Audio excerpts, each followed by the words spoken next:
Being that we all smoke weed, I wanted to ask about your weed strand because you got into different brands. You got the On Some Shit shop. You got the No Jumper clothing brand. So, like, what made you want to jump into getting some weed? You know, I think at a certain point, I just had to kind of accept that I'm just good at marketing shit, and that it's one thing to be selling podcasts and t-shirts and stuff, but at a certain point, it's just like I feel like I don't want to wear a t-shirt from some random ass company that I don't know anything about. I don't want to smoke weed from some random ass fucking brand that I don't know nothing about, and I don't like the people who run it or whatever. So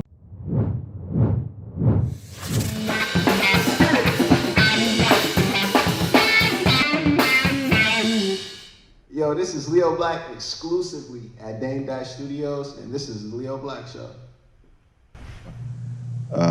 Being that we all smoke weed, I wanted to ask about your weed strand because you got into different brands. You got the On Some Shit shop. You got the No Jumper clothing brand. So, like, what made you want to jump into getting some weed? you know, I think at a certain point, I just had to kind of accept that I'm just good at marketing shit, and that it's one thing to be selling podcasts and t-shirts and stuff, but at a certain point, it's just like I feel like I don't want to wear a t-shirt from some random ass company that I don't know anything about. I don't want to smoke weed from some random ass fucking brand that I don't know nothing about, and I don't like the people who run it or whatever. So I actually got approached by this really amazing company, Grow Operation, is like they just wanted to partner with me.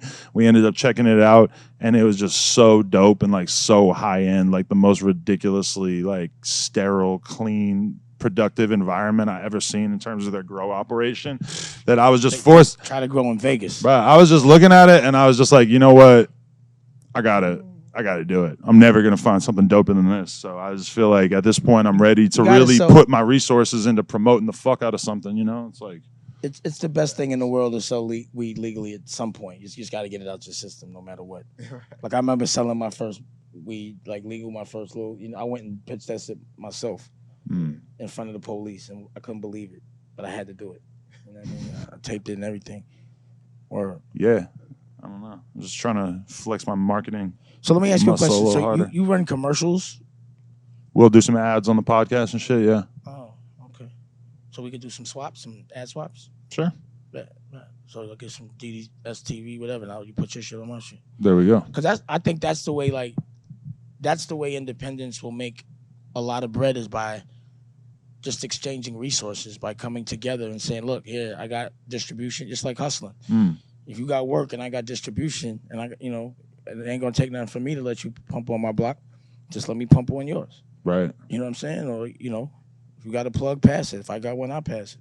Yeah. I mean, that's the way people stick together, I'm so thankful for these brands. It doesn't have to be such a grimy business. I'm so thankful for the iPhone games and the penis pills and the caffeine energy pens that help us keep the lights on over here at the No Jumper That's podcast. Why you're defending the vape shit, right?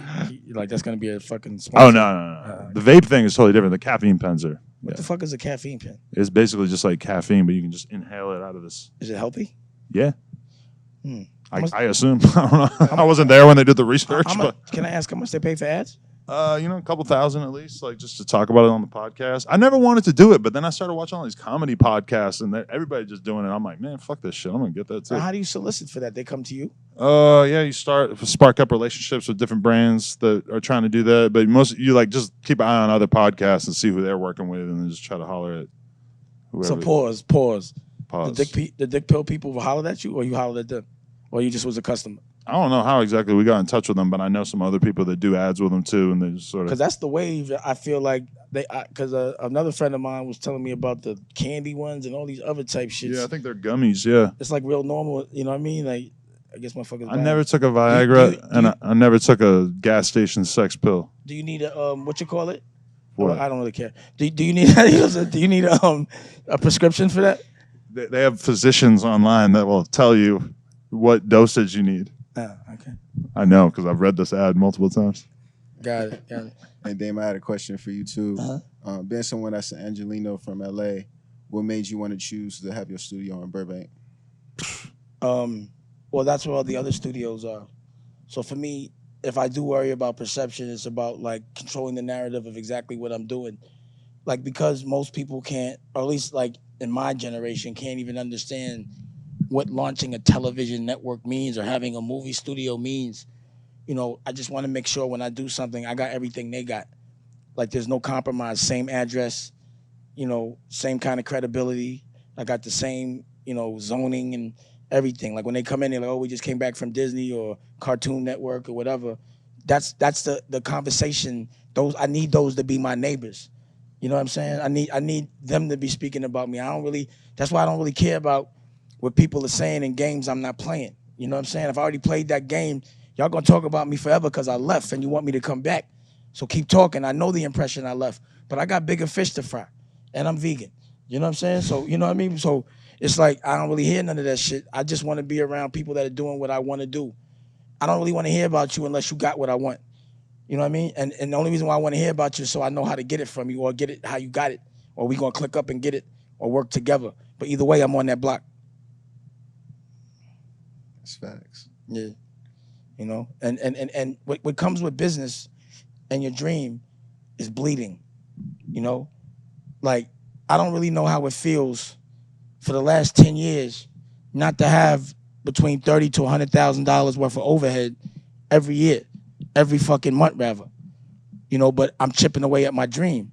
So you know what 30 to 100 is a month and like tricking and cars and jewelry and fronting and flossing.